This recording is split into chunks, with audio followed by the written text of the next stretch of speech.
Halo teman-teman semua, pada kesempatan kali ini kami dari kelompok 5 akan menjelaskan mengenai ragam bahasa dan karakteristiknya. Yang beranggotakan Ratna Solia Sarha, Ratu Nurul Fahmi Aulia, Renaza Salsabila, Renita. Bahasa Indonesia sebagai alat komunikasi yang dipakai dalam berbagai keperluan tentu tidak seragam, tetapi akan berbeda-beda disesuaikan dengan situasi dan kondisi. Maka dari itu timbullah ragam bahasa yang dapat diartikan sebagai varian dari sebuah bahasa menurut pemakaian. Pengertian ragam bahasa menurut para ahli. Menurut Bachmann, 1990, ragam bahasa adalah variasi bahasa menurut pemakaian yang berbeda-beda menurut topik yang dibicarakan, menurut hubungan pembicara, kawan bicara, orang yang dibicarakan, serta menurut medium pembicara. Menurut Dendi Sugono 1999, bahwa sehubungan dengan pemakaian bahasa Indonesia timbul dua masalah pokok, yaitu masalah penggunaan bahasa baku dan tak baku. Dalam situasi resmi, seperti di sekolah, di kantor, atau di dalam pertemuan resmi, digunakan bahasa baku. Sebaliknya, dalam situasi tak resmi, seperti di rumah, di taman, di pasar, kita tidak dituntut menggunakan bahasa baku. Ada beberapa faktor yang menyebabkan timbulnya ragam bahasa di Indonesia. Di antaranya adalah 1. Faktor budaya. Setiap daerah mempunyai perbedaan kultur atau daerah hidup yang berbeda, seperti di wilayah Jawa dan Papua, serta beberapa wilayah Indonesia lainnya. 2. Faktor sejarah. Setiap daerah mempunyai kebiasaan, adat istiadat, dan bahasa nenek moyang sendiri-sendiri dan berbeda-beda antara daerah satu dengan daerah lainnya. 3. Faktor perbedaan demografi. Setiap daerah memiliki dataran yang berbeda, seperti wilayah di daerah pantai, pegunungan yang biasanya cenderung menggunakan bahasa yang singkat, jelas, dan dengan intonasi volume suara yang besar dan tinggi. Berbeda dengan daerah pemukiman padat penduduk yang menggunakan bahasa lisan yang panjang lebar disebabkan lokasinya yang saling berdekatan dengan intonasi volume suara yang kecil. Selain faktor tersebut, ragam bahasa juga terjadi karena perkembangan zaman, di samping perbedaan cara penyampaian atau logatnya. Fungsi ragam bahasa. Adapun ragam bahasa Indonesia memiliki fungsi sebagai bahasa nasional, di antaranya yaitu 1. Menyatukan berbagai bahasa di Indonesia, 2. Simbol kebanggaan nasional, 3. Simbol identitas bangsa, 4. Pemersatu antar kelompok atau etnis, 5. Alat pemersatu adat dan budaya antar daerah. Adapun klasifikasi ragam bahasa sebagai berikut. Ragam bahasa berdasarkan media atau sarana. 1. Ragam bahasa lisan. Ragam bahasa lisan merupakan bahasa yang dihasilkan melalui alat ucap dengan fonem sebagai unsur dasar ataupun ragam bahasa yang diungkapkan melalui media lisan, terkait oleh ruang dan waktu sehingga situasi pengungkapan dapat membantu pemahaman. Ciri-ciri ragam bahasa lisan yaitu 1. Memerlukan kehadiran orang lain, 2. Unsur gramatikal tidak dinyatakan secara lengkap, 3. Terikat ruang dan waktu, dan 4. Dipengaruhi oleh tinggi rendahnya suara. Kelebihan dari ragam bahasa lisan. 1. Dapat disesuaikan dengan situasi, 2. Faktor efisiensi, 3. Faktor kejelasan, 4. Faktor kecepatan, 5. Lebih bebas bentuknya karena faktor situasi yang memperjelas pengertian bahasa yang dituturkan oleh penutur. 6. Penggunaan bahasa lisan bisa berdasarkan pengetahuan serta penafsiran dari informasi audit, visual, dan kognitif sang penutur. Kekurangan dari ragam bahasa lisan. 1. Bahasa lisan berisi beberapa kalimat yang tidak lengkap, bahkan terdapat frase-frase sederhana. 2. Penutur sering mengulang beberapa kalimat. 3. tidak semua orang bisa melafalkan bahasa lisan dengan benar. 4. Aturan-aturan bahasa yang dilakukan tidak formal. Contoh dari ragam bahasa lisan. 1. Ragam bahasa cakapan, 2. Ragam bahasa pidato, 3. Ragam bahasa kuliah, 4. Ragam bahasa panggung. 2. Ragam bahasa tulisan. Ragam bahasa tulisan merupakan bahasa yang dihasilkan dengan menggunakan tulisan atau rangkaian huruf sebagai unsurnya, atau juga ragam bahasa yang digunakan melalui media tulis, tidak terkait ruang dan waktu, sehingga diperlukan kelengkapan struktur sampai pada sasaran secara visual, atau bahasa yang dihasilkan dengan memanfaatkan tulisan dengan huruf sebagai unsur dasarnya.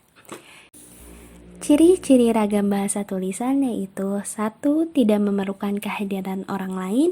2. Adanya unsur gramatikal, hubungan antar unsur-unsur bahasa dalam satuan yang lebih besar yang dinyatakan secara lengkap. 3. Tidak terikat oleh ruang dan waktu. 4. Dipengaruhi oleh tanda baca atau ejaan. Kelebihan ragam bahasa tulisan. 1. Informasi yang disajikan bisa dipilih oleh sang penulis untuk dikemas menjadi media atau materi yang lebih menarik dan menyenangkan. 2. Umumnya memiliki kedekatan antara budaya dengan kehidupan masyarakatnya. 3. Sebagai sarana untuk memperkaya kosakata. 4. Dapat digunakan untuk menyampaikan maksud atau tujuan, memberikan informasi, serta dapat mengungkap unsur-unsur emosi sehingga mampu meningkatkan wawasan si pembaca. Kekurangan ragam bahasa tulisan. Alat atau sarana yang dapat memperjelas pengertian seperti bahasa lisan tidak ada. Akibatnya bahasa tulisan pun harus disusun lebih sempurna. 2. Tidak mampu menyajikan berita secara lugas dan jujur. 3. Hal yang tidak ada dalam bahasa tulis pun tidak dapat diperjelas. Contoh ragam bahasa tulisan. 1. Ragam bahasa teknis. 2. Ragam bahasa undang-undang. 3. Ragam bahasa catatan. 4. Ragam bahasa surat. Perbedaan ragam bahasa lisan dan ragam bahasa tulisan. 1. Bahasa lisan didukung isyarat paralinguistik. 2. Bahasa tulis dapat menyimpan informasi tanpa bergantung pada ruang dan waktu. 3. Bahasa tulis dapat memindahkan bahasa dari bentuk oral ke bentuk visual, memungkinkan kata-kata lepas dari konteks aslinya. 4. Sintaksis bahasa lisan kurang terstruktur dibandingkan dengan sintaksis bahasa tulis. 5. Bahasa tulis banyak mengandung penanda metalingual yang menghubungkan antara frasa klausa. 6. Struktur bahasa tulis umumnya subjek predikat. Bahasa lisan memiliki struktur topik sebutan, topik command given. 7. Bahasa lisan jarang menggunakan konstruksi pasif. 8. Bahasa lisan sering mengulangi bentuk sintaksis. 9. Bahasa lisan dapat diperhalus sambil terus berbicara. Ragam bahasa baku dan tidak baku. Ragam bahasa baku yaitu ragam yang dilembagakan dan diakui oleh sebagian besar masyarakat pemakainya sebagai bahasa resmi serta sebagai kerangka rujukan norma bahasa dalam penggunaannya.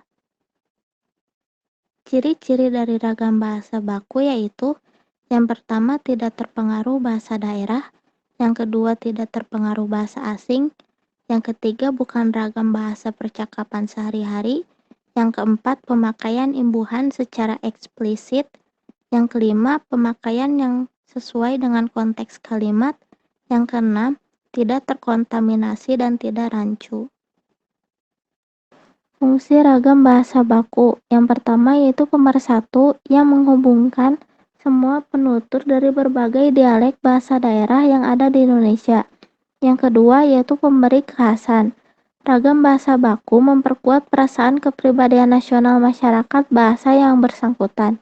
Yang ketiga, pembawa kewibawaan.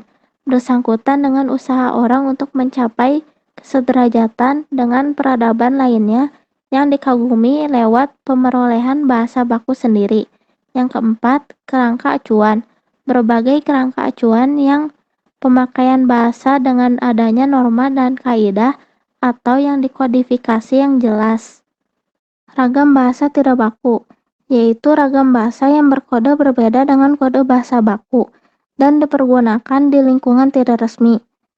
Ragam bahasa tidak baku dipakai pada situasi santai dengan keluarga, teman, di pasar, dan tulisan pribadi buku harian.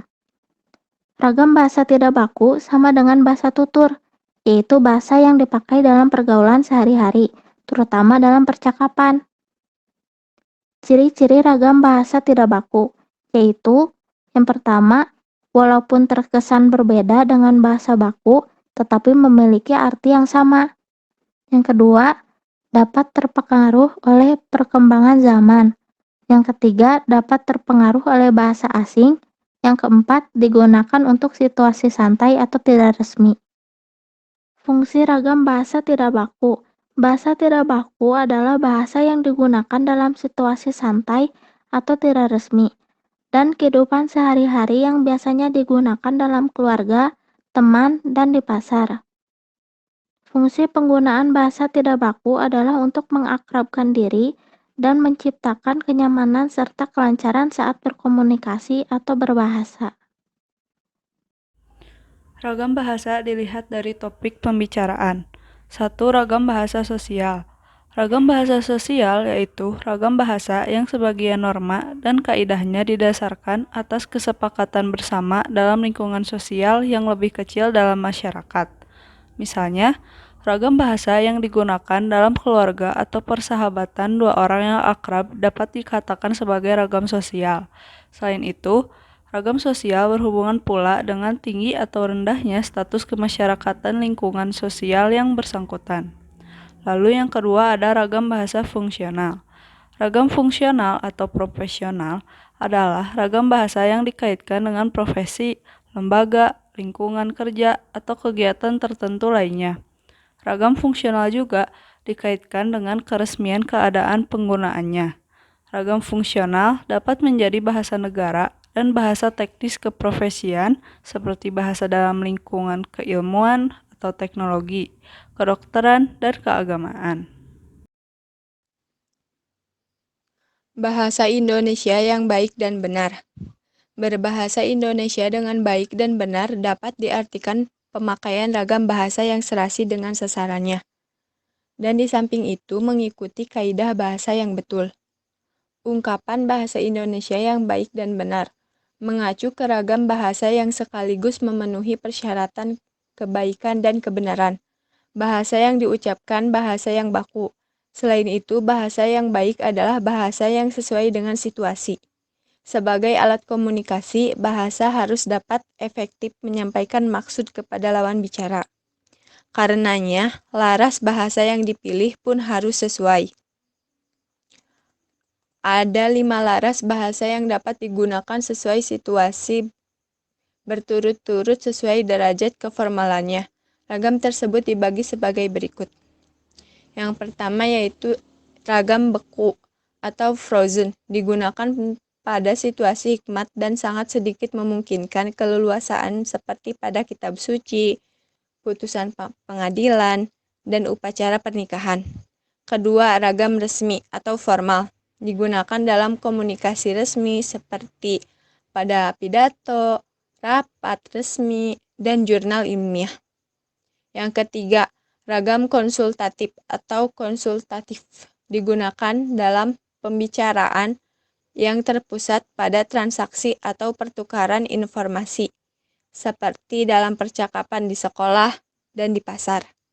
Yang keempat, ragam santai atau kasual, digunakan dalam suasana tidak resmi dan dapat digunakan oleh orang yang belum tentu saling kenal dengan akrab. Yang kelima, ragam akrab atau intimate, digunakan di antara orang yang memiliki hubungan yang sangat akrab dan intim. Sekian yang dapat kami sampaikan, mohon maaf bila banyak kesalahan dan kekurangan. Dan jika ingin bertanya, maka bisa ajukan pertanyaannya dalam kolom komentar. Terima kasih semuanya.